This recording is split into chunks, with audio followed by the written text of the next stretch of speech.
Welcome to Authenticate This, the cybersecurity leadership podcast for CISOs and identity leaders navigating the complex world of identity. From real-life breaches to internal missteps and everything in between, we bring you authentic stories, hard-earned lessons, and actionable insights to help you lead with confidence when chaos strikes. Our goal is to humanize identity, uncover actionable solutions, and explore the business of identity beyond the spreadsheet. This is Authenticate This, where identity meets leadership. Hello and welcome to Authenticate This, where we focus on the human side of identity. We have a special guest today, Elliott Franklin, also known as the Cybersecurity Whisperer. We'll have to dig into that one, Elliott. But Elliott is the CISO at Fortitude. He's got a very, very interesting background. We'll dig into some of that today, but there were a few things that I want to jump in immediately. Your background, Elliott, I looked at your resume. You look like you spent some time at Whataburger. I did, yes, back in San Antonio, their headquarters. So I spent right around 5 years there building their information security program kind of from the ground up. And it's a great, at the time, it's no longer, but at the time, family-owned restaurant, 800 restaurants across 10 states. Lots of heavy credit cards. So PCI compliance was very, very interesting times. Love it. Well, I love that you jumped into the business side of Whataburger. I was more curious. I was actually curious. I don't know. Your favorite. And I grew up in San Diego, and it's a big, we're big in In-N-Out, and there's competition, In-N-Out versus Whataburger. And I kind of consider myself a burger connoisseur. And I got to say, my Whataburger experience was pretty solid. I'll tell you, when the first one came into Texas, I was there, I was still working the first In-N-Out came into Dallas, the Dallas-Fort Worth area. And so our CEO, our president went up there, or Mr. Dobson went up there and gave them like a pair of boots, like a pair of cowboy boots to the general manager and said, "Welcome to Texas. We welcome competition." And, they were like right next to each other. And it was so interesting because the lines were so long, people would then just come over to Whataburger anyway. So, I loved it. But, it was, lots of great times there. It was great, just all kind of weird things, that you have to do in retail, like the physical security side and dealing with, fraud. And we had, the cameras on the registers and how some of the people, being open 24 hours, we had some very smart, you talk about hackers, very smart employees that would sit there and figure out how to do the, ring up a free burger for their friends by like hitting water like 8 times on the register. And then this book came out, like The Hacker's Guide to the POS System or something. And you're thinking, wow, I mean, these people, how are they thinking to do that? And they don't think they're going to get caught. It's wild. Wow. I didn't even know that existed. So they would hit water button 8 times. Some sort of way that they found out just by playing around, being bored at night at 2 a.m. and nobody was in the restaurant, and like, oh, it rang up a burger for free. Oh my gosh, my friends can. I mean, just wild things like that. And of course, they got caught, and they have to go in it sometimes and grab a register out of a restaurant unannounced and put it in my car and head back to the office to do forensics on it for different reasons. Just those are the kind of things you don't. Again, it was a kind of a one-person show there. I was kind of like, until I could hire some folks. So dealing very closely with the physical security guy. I mean, again, people in the drive-thru, you think we're open 24 hours, and you've got folks that, again, they would say, Whataburger is a place where we come and we, after all the bars close. And some folks just couldn't wake up from their hangovers. And unfortunately, we had to have, the police come help escort them out. We're just like, no, just park, just, sober up. But just the things that you have to deal with there, it was very interesting, but I loved my time there. It was good. Do you have a collection of the little number stands? We started just buying those because we did. You're right. It was marketing. We're like, first people were stealing them. We're like, come on, but they would get their graduation year or their wedding year, 19, whatever. To that. Yeah, you're exactly right. So it's like, hey, that's great marketing. Just buy all those extra numbers and let people take them. And then you started selling the fancy ketchup on Amazon. I mean, all of this stuff. It was just an incredible, it's a cult following, and it's just really cool. It's the silliest thing. I mean, I remember in high school, where people would have those little numbers on their dashboards or whatever, and talk about their favorite orders. And I didn't go for a long time. I moved to Texas in high school, and I was like, whatever, it's a burger joint, like McDonald's, Burger King, whatever. And I finally went like 4 years after being in Texas, and I was like, oh, there are some things that Texans are very proud of, and I would say in a silly way, but there are some things that are actually worthwhile, including that. I'll just add one more thing. What was interesting at the time, again, it's been a long time since I was there, but it was never, fresh, never frozen. And so they would find local farmers or ranchers and make sure that the meat was never frozen. It was, and the thing that I appreciated is they made all employees spend 3 days a year in a restaurant. So I had to actually go, you had to buy the OSHA approved shoes and the grease resistant pants and everything. You're going and you're working in a restaurant for 3 days. And I'll tell you what, that is a lot of work. And, working there 12 hours on your feet, and the general manager didn't give you any slack. Like I had to hand her my phone and she locked him away in the office. And you're working for 12 hours straight. And that's a lot of work. And it also gives you an appreciation for here I am pushing down all these policies. We pushed down a laptop policy that we made, made all their training be done on laptops. And they're like, well, this doesn't work. It doesn't work. You need to see this and that. And so spending 3 days a year in a restaurant, it was really eye opening and helped us go back to the corporate office. They just not sit there and make policies and push them down. It was a very interesting mindset. Okay, I want to dig into that because I think that's really cool, and more companies should do it. And I've seen some companies do it, and some don't. And there have been companies like Exxon that make you switch every 6 months to new jobs, right? Like as you learn. So that's really cool. But I want to know what's your favorite order at Whataburger? Well, see, here's what I always had to tell everybody. I have a food allergy, so a gluten allergy, so I couldn't eat a single thing except for the salads. So I don't have a favorite order. I would, all I could eat was the salads, but, yeah, it was interesting in that regard. Well, maybe that's why you're no longer there. You're working in the security space stuff at Fortitude. So let's pivot a little bit. So from a Fortitude standpoint, I find it very interesting that, we were as we were doing research to talk to you, Elliott, we're like, okay, well, what does Fortitude do?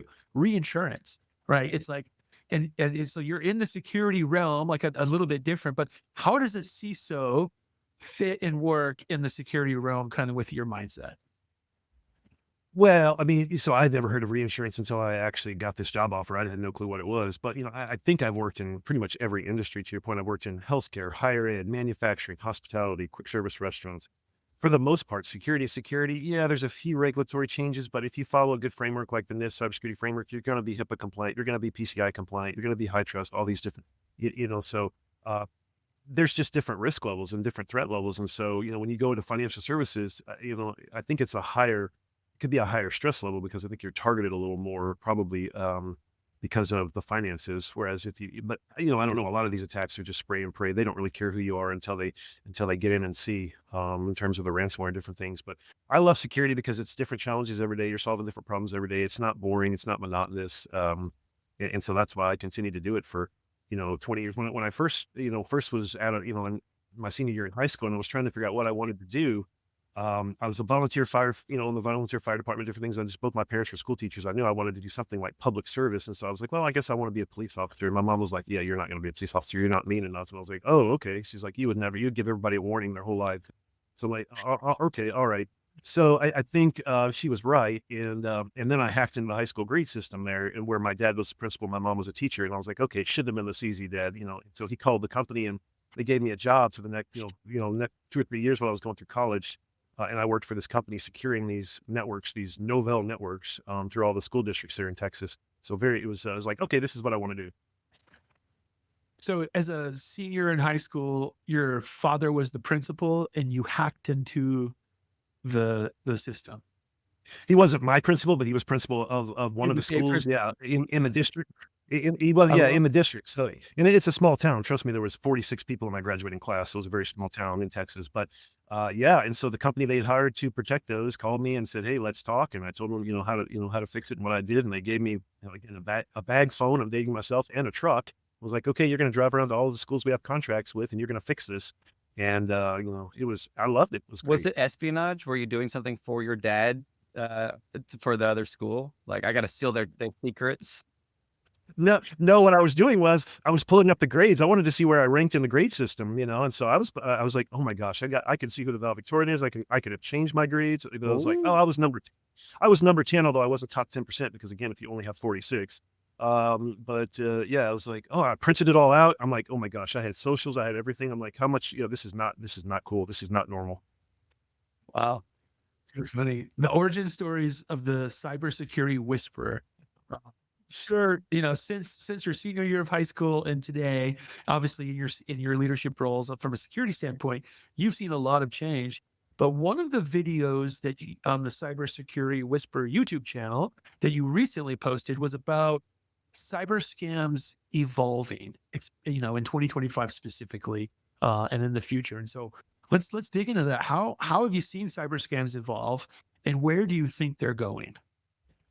Well, I mean, that's scam is, can be used so many different ways. I think what's so frustrating is, there's folks out there saying MFA, MFA, MFA, it fixes everything.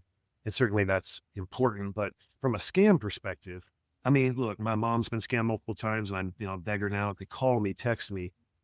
It's so easy now when you get that text that says you haven't paid your toll. And I'm like, for example, here in Tennessee, like there are no toll roads that I'm aware of. So when you get that, just delete it. Like, no, but the scams are getting so, so customized because we give away all of our information. And so they're just seeing that you're posting, where your kids are or what game they're playing or what sport they're in. And they're making it so customized. The scams are just getting to where it seems very realistic. And of course, we can't leave out deepfakes, right? Because they're free and easy. Like I can go create them. I created one of my CEO saying something, pulling one of his YouTube videos down and sent it to a couple of our board members. And they were like, wow, this sounds better than him.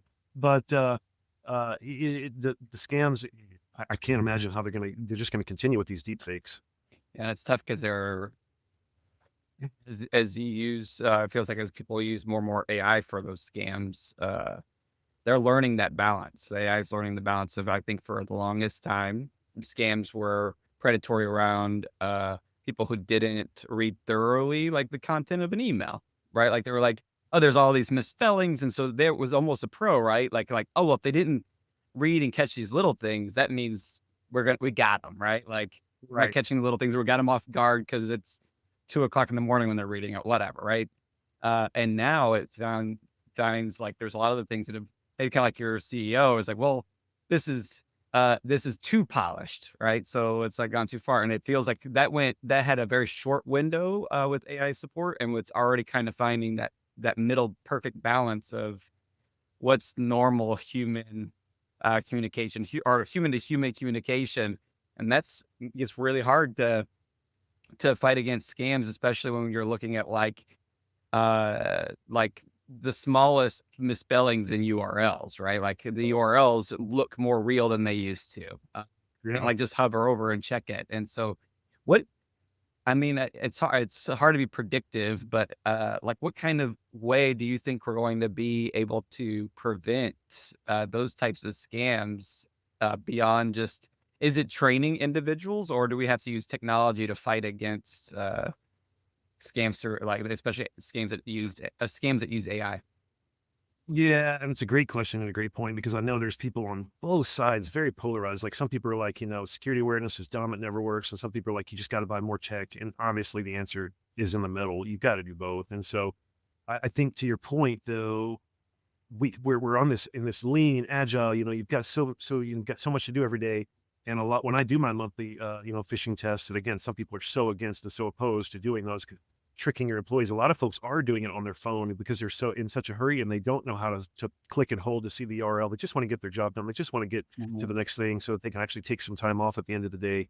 And so I think it's got to be a combination of both. I'll tell you what, we just implemented maybe a beta or first in terms of a vendor. We've implemented something in Microsoft Teams that does the deepfake detection. So if it thinks somebody in one of the squares is a deepfake, it will challenge them in their square with multi-factor. And if they don't put in the multi-factor code, then it kicks them out of the call. And so I think we're going to have to do both. We're going to have to do more technology to help with the detection, and we're going to have to do continuous training. But the training's got to be quick, effective. It can't take a lot of work. And so I'm huge on security awareness, but I do the annual, I do a hack in the box. I'll bring out, all my hacking toys every October and do Inside the Mind of a Hacker and teach those classes at all three of our offices and show them the Raspberry Pis or, the different little hacking devices. But at the end of the day, we've got to find some technology and encourage people to use it on their home machines as well, in their personal devices. And I know that's people don't like installing things on their personal phone for work, but if you can install some sort of, or give them some free tools that they can install that you're not monitoring to help monitor those links when they click on them, those kind of things. I think it's a combination of the two, because I just hate to see, I had a relative $6,000 in gift cards really because supposedly she bought something from Amazon and had to return it. I mean, it makes no sense if you sit there and think about it, but these scammers are so good when they make these calls. They're so convincing. Yeah. And it's coming up where it's happening at major impacts to businesses. And I don't know about you, man. I get, well, my wife will say like, at her job, she gets, they've got they poorly deployed an SSO solution, but so she gets prompted for MFA too often. But she's like, that's your job. It's your fault, Aaron. This is why I have to do all this MFA. I get grandparents who are like, why do I have to do this in order to like, I barely know how to use like the app on the phone for banking. And I also have to figure out how to do this MFA. Like, and they don't understand why there's so much friction involved to do it. And we're sure as an industry trying to remove that friction, but that's something that I think it feels is something else we're also struggling with is like, it's either training friction of our end users or friction in the action of trying to authorize or authenticate and authorize. So it's like, what tools can we use to actually prevent that friction? Are there any that you know of today that are really actually helpful? Or is it like, hey, one person got hacked doing this, so let's just make sure nobody gets hacked in the same way next time? Yeah, you're right. Like corporal punishment kind of thing. I do hate that. I mean, personally in our organization, we're looking, and I know this has been a trend for a while, and probably a lot of folks are ahead of us in this regard, but we are trying to, in the next, 6 to 12 months, go passwordless. And again, use that, biometrics off of your phone. So you don't have to put in that code when it pops up. You can just scan your face or your fingerprint or what have you and go passwordless. And I think that's going to help. But again, the bad guys are always, seem to be one step ahead. But the whole MFA and then MFA with number matching, yeah, it's a pain. And then conditional access and, step up authentication, all this different stuff. Yeah, it's a pain, but you've got to do it. Do you go to a FIDO key? What do you do? I mean, that's going to be very challenging to implement in certain cases. So you're right. If you're talking about your customer base, that's a whole nother level of, do you make your customers use MFA with number matching and different things? Probably so in some regards, because otherwise the fraud they're going to experience, and you're going to be out thousands of dollars, hundreds of thousands of dollars. You're a financial institution that you can't get back. It's unfortunate. And do we look at geolocating, or do we look at, different things in terms of authenticating you only when you're in your certain area, or it's, or the creativity would be great in that regard. Something that's easier yet more secure would be fantastic. Something that I when we talked about in the identity space, it was on Gartner's hype cycle, and I don't know that there's a lot of money in it, so I don't think it's gone anywhere. But it is the concept of the identity wallet. But more to me, like it's done in small batches. Are you familiar with that? I don't think so. No. So the idea, very similar in ways of like standard trust models, like key certificates. So just finding a standard trust model. I've got in authentication models today. I basically have a central wallet that belongs to me, Aaron Lentz, and it's got all of my certifications in it. So it's got my social security number, birth certificate, my scuba certification, my what do they call transcripts, all that kind of stuff. Exactly. My gin. Yeah, exactly. All of it. And so that's a wallet though, that now it has to be centrally managed somewhere. And I can then trust other places to leverage it. So for example, when I go to Chick-fil-A, they don't need to know my gin and they don't need to know my scuba information. Right. They don't need to know anything about my social, but I do want to hand them maybe some of my, like my name, maybe I don't want to do this, but say they ask and I allow them to take my address so they can send me marketing and my text messages and my email address, right? Like I will give them that permission. So now I control who has access to my information. And the idea with it though, is it's also, not to say that Chick-fil-A or Whataburger, I should have used Whataburger here. Whataburger doesn't store that information, but like if we follow a certain amount of standards, or like if we regulate and say, look, Whataburger can no longer house my information. They have to get that information from my identity wallet. They're just going to query it. Yeah. Exactly. Query because compute power and speed has gone way up. We couldn't have done this 20 years ago, right? But it's gone up. I can go then leverage against my identity wallet. In no different way of like using my Apple ID to log in or Google ID. So it's all centrally stored. I also can leverage it in the same way of like those identity shared services like Google, except for authentication.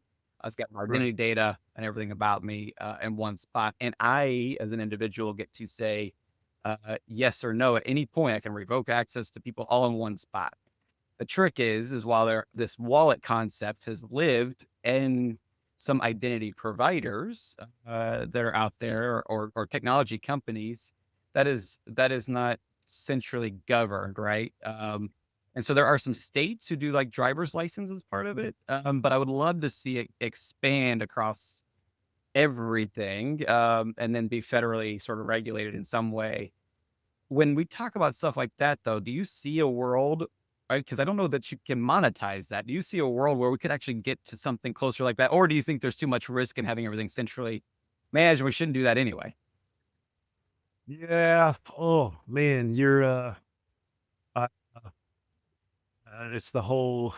I always try to keep politics away from work, and I know there's a lot, but I'm heavily involved in politics. I've held some elected offices and different things, so it's hard for me to do that. But from yeah, that's to me. I do now. I absolutely understand what you're talking about. I'm on this digital identity, but I do like the concept of you think about all the delete me law. The companies where the different California laws and different things where you need to be able to request that your information be deleted from a company. I mean, that would make that so much easier because I have worked at companies that was subject to that, and was such a pain. We didn't even know, 16 different systems we had across, 8 different subsidiaries. We didn't know where all your data was. So when you sent in a request to delete your data, we're like, well, great, I'm going to have to go find it Right. now. But, and we may or may not have it, and we have only 30 days to respond to you on these different things. So from that standpoint, that would be fantastic. There's going to be pros and cons to everything because, again, you're right. Who's going to own and maintain that system? They're obviously going to be heavily attacked and heavily targeted, since they are the central processor. But I don't know that I don't, what options do we have? What are some other options in terms of digital identity is so hard when somebody does when you call, when you need to reset your two-factor, when you lose your phone, these companies, takes 3, 4, 5 days, send us a copy of your driver's license. Send us a copy. Is that, I just went through a case where I was trying to, take advantage of a warranty on a cell phone that one of my kids dropped in college and needed to replace. And of course, because of all the fraud that they have with the warranty, I had to scan my driver's license, and they're like, well, but I just moved. And so my driver's license is not with my new address, and it didn't match what was on billing. And they're like, well, we don't know who you are. We can't honor this warranty. And I'm like, holy cow. So again, digital identity, especially, we need something because what we have now is not working. I don't know what the answer is. I don't know that there is one, except for us all do it together. I had one more follow-up topic on what you were asking, and then I'm sure we want to move on to another topic here. But um, with that in mind of what you're saying, you're talking about having to, like, all of the acquisitions of a company, right? And all those together make it even harder when you don't know where the data is. One thing that we talk about a lot on this podcast is that I like technology, both like technology, like as far as supporting tools, like an identity or any cybersecurity technology, and hackers both seem to outpace the ability for a organization to remove legacy applications. Acquisitions are a huge part of Yep, that problem. Do you, they are. I'm asking you because I don't know that there's an answer, and I hope somebody in the world has it. But how do you fix the outpacing problem of that, especially when those systems are often ran and are often critical assets to the business and operating and generating revenue for that business? Are you able to work with your business partners to talk, like, are you part of those conversations where you're like, hey, we need to upgrade these systems, or move off of this old system and move to something else? I mean, the amount of people who are still on, not to say there's entirely anything wrong with mainframe, but things in mainframe that haven't been updated in any way. Do you have any sort of ways that you have found an ability to transition people? Yeah, I mean, there's all kind of examples. One is, when I was in healthcare and we had these, $1 million robots and they were running on Windows Mm, NT, and you're thinking, again, they're generating massive amounts of revenue. They're working perfectly. Like but they're running an operating system that is well over, I don't know, 15, 20 years old. right. And so certainly there's not been patches for them for many years or updates. So it's super hard to make a business case for some of those. So some of those I just ask for, hey, let's figure out how we can segment them. There's all these technologies out there to completely segment them. They don't need to be connected to anything potentially, or only have right one way on their traffic. Mhm. Maybe they're only outbound, no inbound traffic.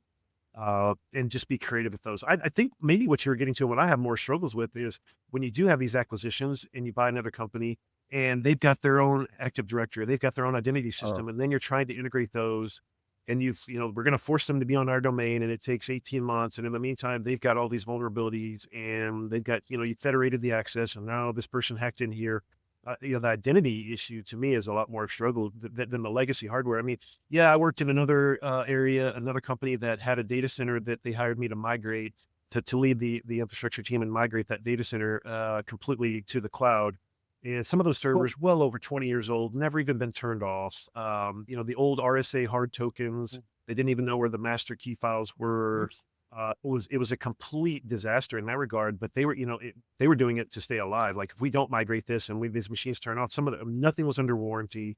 Some of the SANs, again, drives were failing. We had to go buy them on eBay to just keep it running so we could, migrate it to the cloud. So to me, a lot of that's education. I know I harp on that, and probably because my parents were both educators, but if we can go into those leadership meetings, and we have to have the strategy. I mean, even sometimes as security leaders, not infrastructure, there's a fine line, but we've got to go in and not say, if you don't patch these, we're going to get hacked. But hey, this is business resilience. Like, if these turn off, the hardware is going to fail. Like, here's a solution. The cloud I've never found the cloud to be cheaper, but it's quicker. It's, more, usually if you configure it, more resilient, and it's got better SLAs and things like that. But hey, even if you need to move it on-prem just to newer gear, there's got to be a business case that you can work with, a provider, and show it's not going to cost you any more. Don't make fluff numbers up. But if we're down for an hour, which we were, or 2 hours every night when we're rebooting, these security devices to hack into them, so we can at least, get things reconfigured, you're going to have this downtime that you wouldn't have had if we would have just kept up with the hardware. And you don't have to do it overnight. But P2V, you're moving everything virtual. I mean, you really can save money, or at least, increase your resilience but you've got to come with a business case. You can't do the fear, uncertainty, and doubt thing. It's got to be hard numbers, and you've got to work with your CFO and the different folks on that before you come in and just say the sky is falling.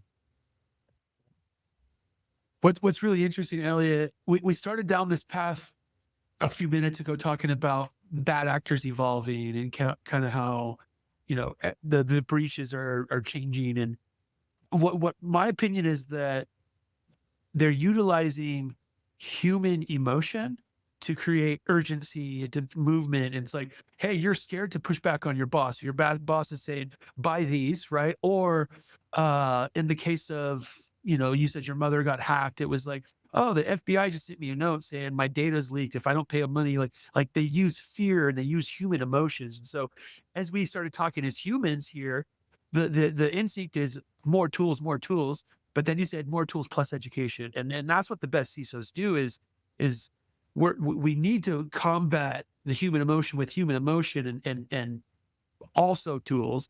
And I just want to highlight that, we went down that path, but it's like, hey, the answer is both.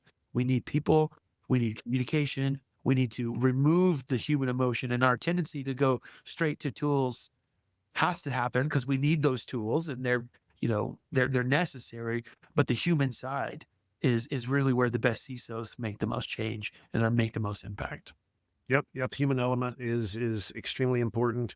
I mean, there was another story this week that, again, it was, I've had a couple of people that just get the phone calls from the bank, say, hey, somebody's, we saw malicious activity in your account, suspicious activity. We're going to send you a link so you can change your password. And they click on the link and they change their password and give it over to the bad guys, and their account's drained within, minutes.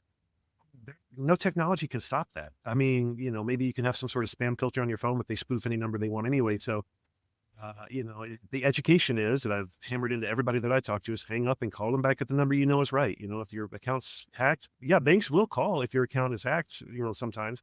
Great, hang up, call them back at the number that on your bank statement or on the website. But that's exactly right. We've got to have a combination of both.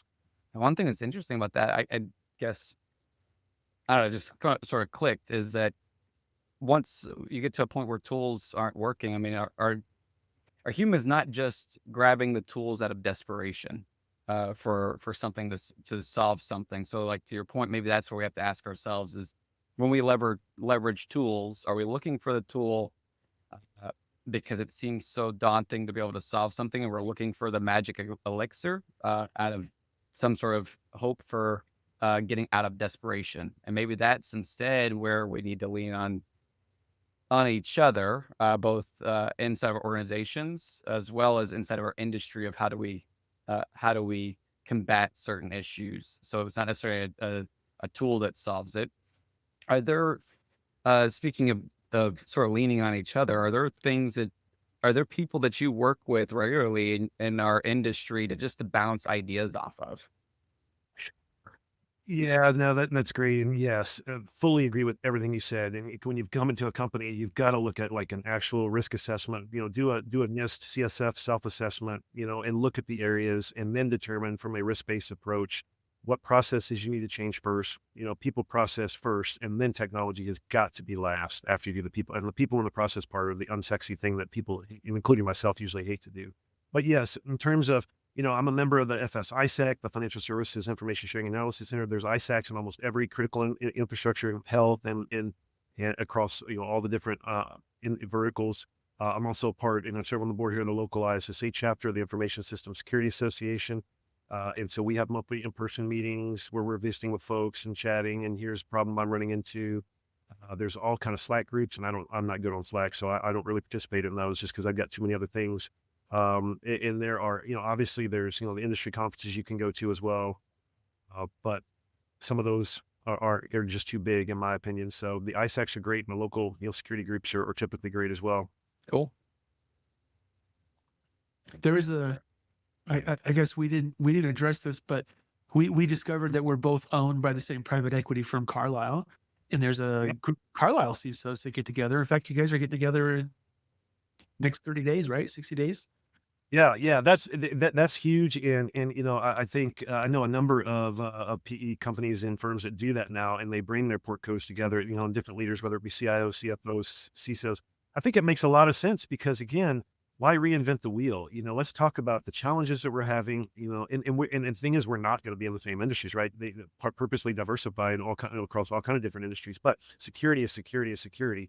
And so, what challenges are you seeing? What tools are working? What tools aren't? What processes are working? What's not? In your security awareness, in your tabletop drills. Again, no technology for tabletop drills, but they are vital and critical, and business resilience drills, and risk assessments and those kind of things. So, let's get together. Let's chat about what's working and what's not in those areas. That's my biggest fear when somebody gets into the field and they go to, the big conferences, RSA, Black Hat, DEF CON, and I'm on the RSA, conference board. So I mean, a little biased there, but when you go to these and there's 1,000 vendors and you're like, oh, you're exactly right. I need that to solve that. And I need that to solve that. And I'm like, well, but what's your plan? Like, do you have people to manage it, or how are you going to implement it? Or do you even have a written policy about that first? Because if not, you're going to fail. The company's going to say, hey, we gave you $1 million for this and nothing, you haven't improved any capabilities. And then that's on us. We wasted their money. So that's a challenge. Yeah. You mentioned a couple other challenges, right? Picking the right product, understanding how to roll it out, but also we understand there's challenges for CISOs with resources, right? Like how are you finding resources in region, in market with talent? And are you finding those resources specifically around identity? Yeah, so I'm not one to jump on the bandwagon of it's of it's impossible to find cyber folks, because I know that for the longest time there was negative unemployment, and now with all the layoffs, unfortunately there are tons of cyber folks out there. But I still look at the philosophy: if I can find somebody at the help desk, or that has worked their way up, or that is really outgoing, writing scripts on those. I mean, I started in the help desk, and so for a couple of years, I think you have a very well-rounded understanding, and then you can kind of be trained to move into cyber. But yeah, I think I've struggled. Personally, with finding roles, filling identity roles. Identity is so vital. Everything starts with identity. The identity is the new perimeter. It's been the new perimeter for 10 plus years, maybe, probably longer, 15 years, maybe. But, and so finding somebody that really understands identity and end-to-end identity, flowing from, the authoritative source and birthright access and role-based access and all of this and entitlement reviews, especially if you're, a publicly traded company and you're under SOX, and it's just so critical.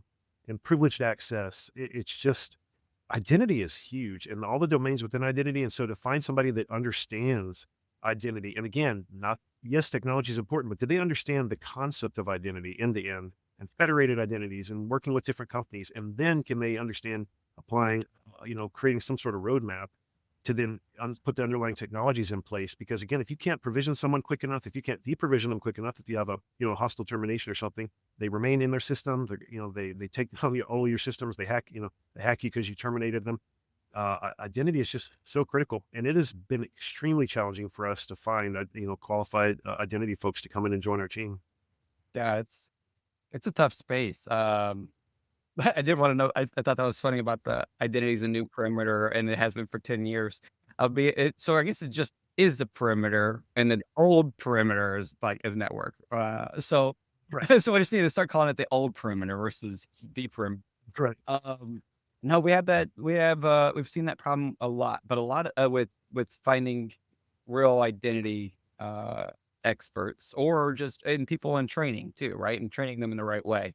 And I think it's because as application development has evolved so rapidly in the last 15 years or so, where we are seeing more and more configuration based tools.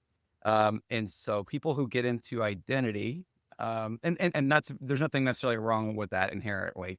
But as people are getting into identity, I can know identity by taking training on a configuration based tool and become at least a mid-level expert on it, on the tool, to your point. Like, and that's on just the tool. And the problem with identity is while security is security, I like what you talked about earlier. If we all follow NIST, well, we've got a pretty high standard. Whereas identity plays is um, we are we are working with the most variable thing in the world, and that is humans, human Yeah. emotions, right? And those human emotions also tie into how businesses evolve and created, and what drives a business. And so, with each different culture or community that makes up a business over 10 to 100, 200 years to make that business, each business has also adopted a way of operating that's different from like one hotel chain to another hotel chain. And out versus Whataburger, while there's similarities in marketing, they're still very different. Look at their menus, 5 items versus 500 items, right? That's right. But they both have what we would call as a fast food burger joint, right?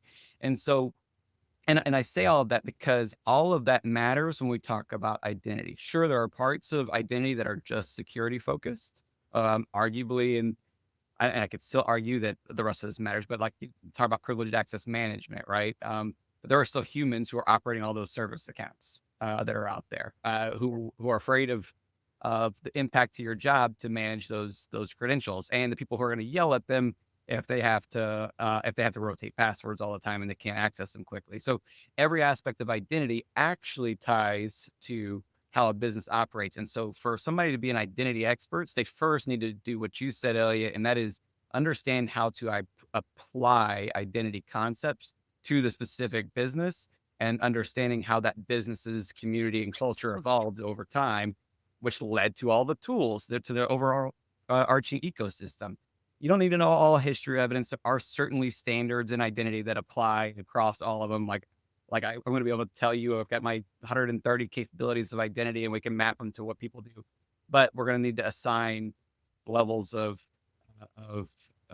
like ability to adopt and risk associated to them. And that's where I'm finding that disconnect with an identity expert and somebody who knows an identity tool.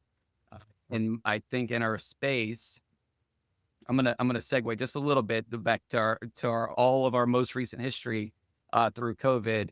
The identity space blossomed fast, and a lot of parts of security did too, just because everybody had to work remote. So especially in the SSO authentication space. I wish it was in the authorization space, but especially in the authentication space, it just skyrocketed. And so a lot of people jumped in to that space, which was very configuration heavy, and became like identity SMEs, and leverage tools that were configuration based. And so now they're looking for new jobs, but they don't understand all of the complexities of privileged access management, and they certainly don't understand identity governance and administration, which is the biggest burden to identity governance and administration. Is not necessarily compliance rules. I mean, all this is important. I'm not saying it's not. It's not compliance tools and everything else.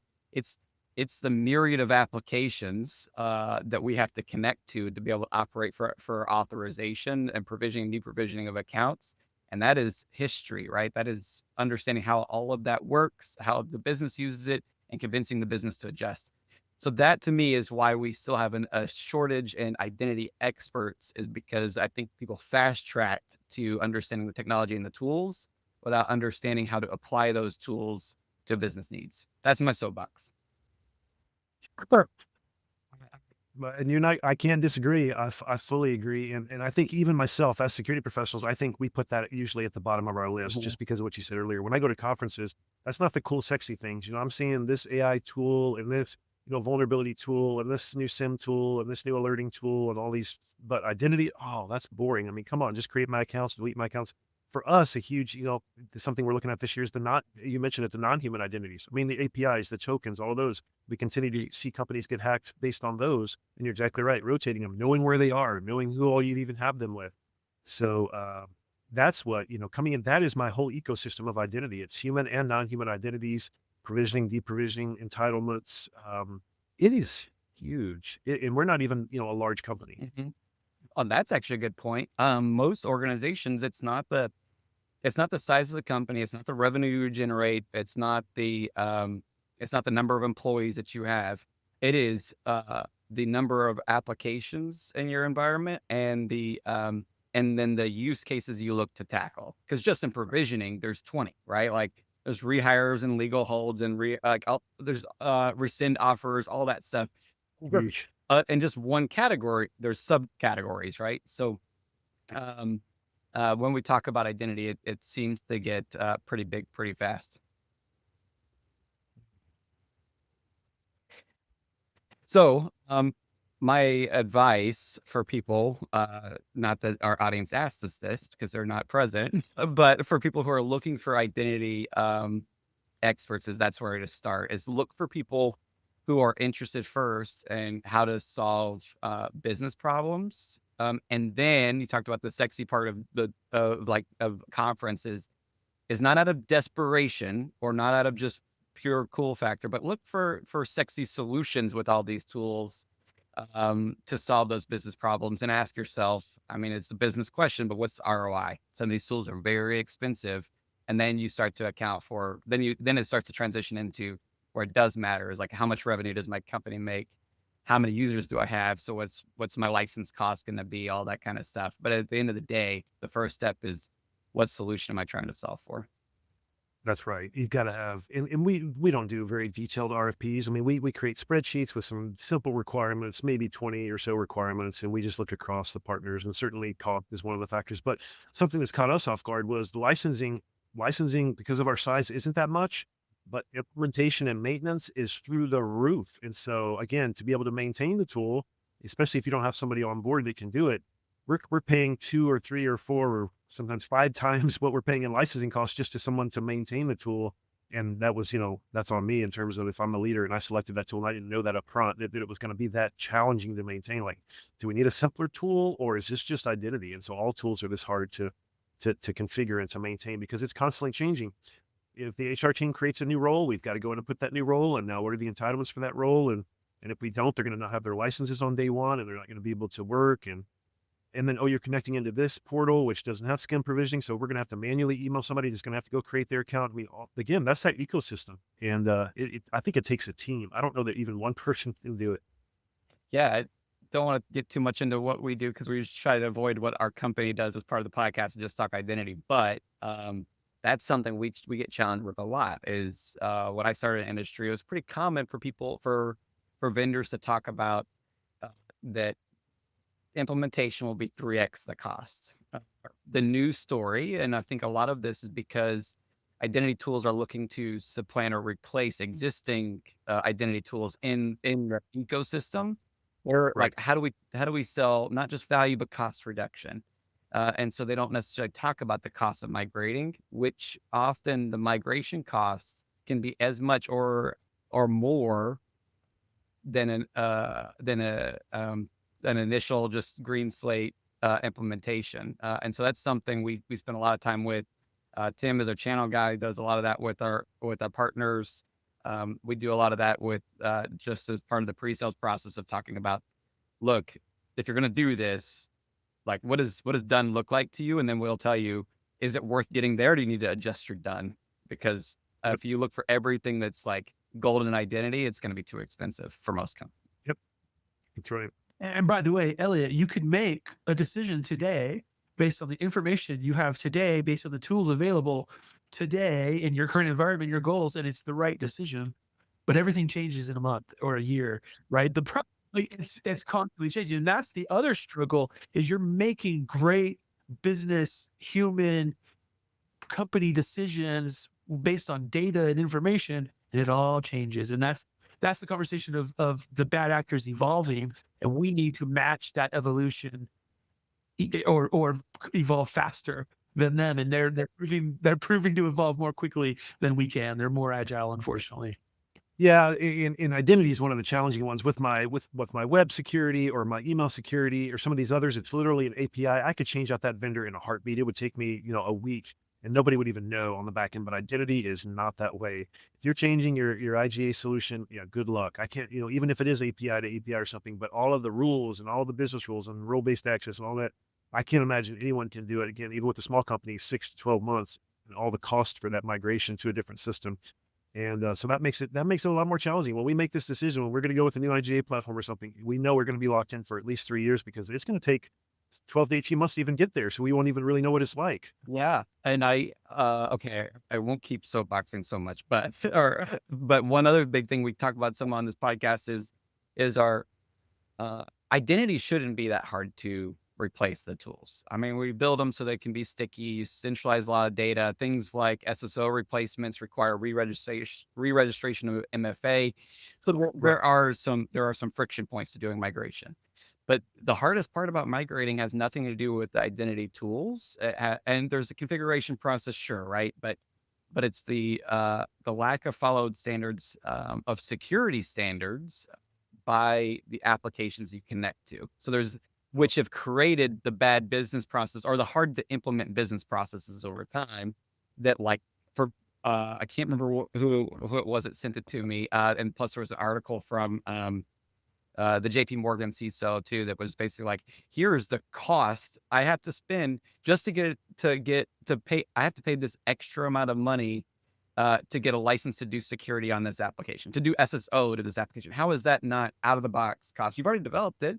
How is that not just a standard? And so until we start regulating application vendors over enterprises, I don't think we're going to overcome the cost of migrating identity platforms. Man, I couldn't agree with you more. And I love that letter. I don't know his name, but I've read the JP Morgan CISO. He's written multiple letters like that and published them on their site. You talk about, he's obviously, he's there. That's a large enough company. They can actually make a difference. Couldn't agree more. You're exactly right. This one is this configuration. This one's that. This one allows you to do that. You're exactly right. You're going to nickel and dime me and you're going to charge me for MFA. You're going to charge me for SSO. Really? Okay. Well, what does the contract say? And if we get hacked, it's going to be your fault because you don't offer that. Exactly right. We've got to put pressure on our vendor partners, especially if there's competition out there. The only one that does it, obviously it's going to be a little harder, but if there's competition, yeah, let's move on. Let's find somebody else that includes that. Just bake it in. You got to be a partner, and they should want to do it because they want to protect their platform. Look at, I don't know, we name names, but obviously there's some big CRMs right now that are dealing with challenges because they don't have security first. And so now their companies are getting hit and they're just brushing their hands. No, not our problem. You didn't have the best practices turned on. Well, why wasn't that a default? So, yeah. Right. Yeah. Well, Elliott, you've highlighted a lot of the modern and current issues that CISOs face today. And it's not just business, it's not just people, it's not just processes, it's everything included. And the best CISOs focus on the human side first and the tool side. And so I love what you're doing. We really appreciate you coming on. The Cybersecurity Whisperer. We're gonna link all of your videos and stuff because those are fun. I'm gonna start watching those weekly, and I might even start sending those out to my network. So I appreciate that, Elliott. Thank you again. Thank you. All right. Thank you. Thank you for joining us in this episode of Authenticate This, the Cybersecurity Leadership Podcast. Check out the show notes for links and resources mentioned in today's shows. If you enjoyed the show, please leave us a 5-star review and be sure to subscribe so you don't miss on any future episodes.